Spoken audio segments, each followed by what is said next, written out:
Let's learn about these 3 Irish immigrants on this episode of Antique Bottle Stories.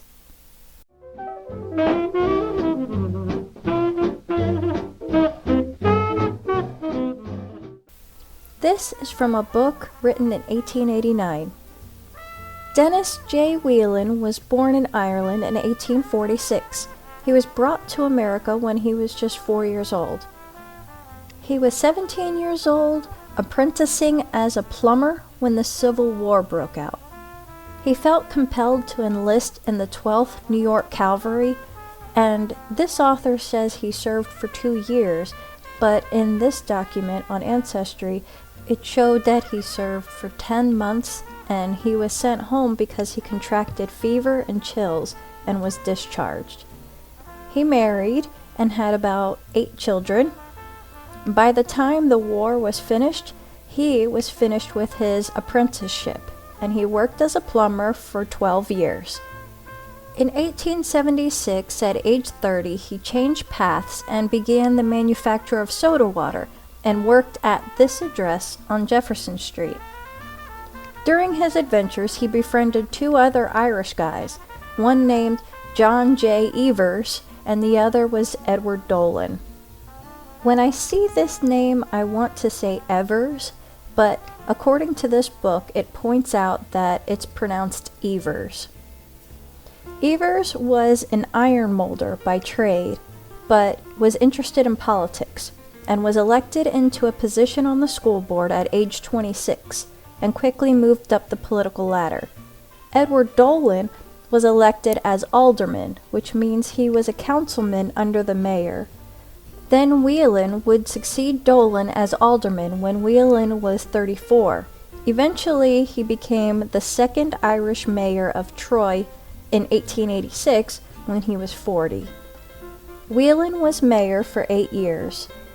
He continued his bottling business and even kept his side business with his plumbing while he was still mayor. I imagine when his kids were old enough to help, they were probably involved. A quote from this book says, "Mayor Whelan has been a successful man, and he possesses the confidence and respect of all classes of citizens." In the mid-1880s, him and his buddies were all in positions of power in Troy, New York. John Evers was president of the school board, Edward Dolan was the postmaster, and of course, Dennis Whelan was the mayor. After Evers passed a civil exam, Whelan, as mayor, pulled some strings and got Evers the position of sinecure as assistant clerk of the Board of Water Commissioners, which meant he didn't really have much to do. It's basically just a title, but it still raked in what would amount to about $250,000 a year in today's money. So they were pretty close and helped each other succeed in their careers. They remain respected in the society. Here's a clip of an article. Honorable D.J. Whelan, Bottling Works and Weiss Beer Brewery, dealer in drain and sewer pipe, at 104 Jefferson Street.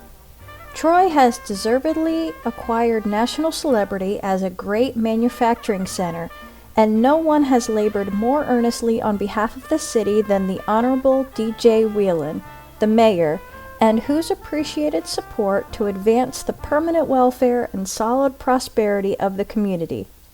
Mayor Whelan is the proprietor of the only Weiss Beer Brewery in Troy, and the fame of its product has resulted in a consumption of great magnitude.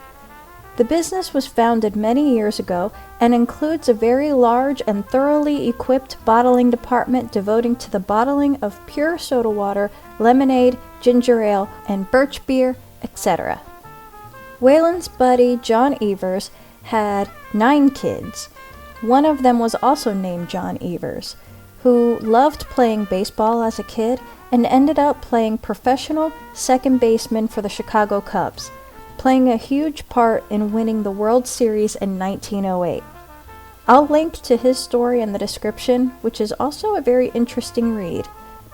Sadly, Evers died about a week before his son got signed to the Cubs, so he didn't get to see his son play professionally.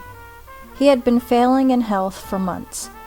When Evers died, Whelan was listed as a pallbearer, which, as you know, pallbearers are usually family or close friends to the deceased. As for Edward Dolan, he had about 8 children.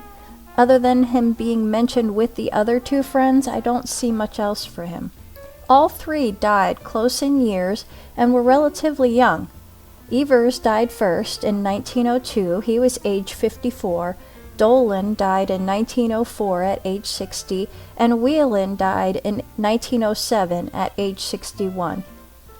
My bottle was made in the 1880s to 1890s.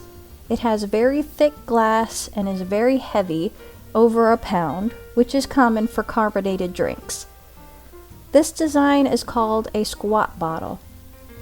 The internet thinks that this was one of his Weiss beer bottles. It was blown in a mold, has lots of little air bubbles, and has a tooled top finish. It also says registered, which we learned in a previous video that means as a customer you only bought the beer, and when you were finished you were supposed to take the bottle back to the company to be cleaned and rebottled. I like the trademark. They say everyone has a story. This one was fun to research. He sure got a lot accomplished in a short amount of time. But that was the work ethic of immigrants in America during this time. I hope you liked this story. We'll see you next time.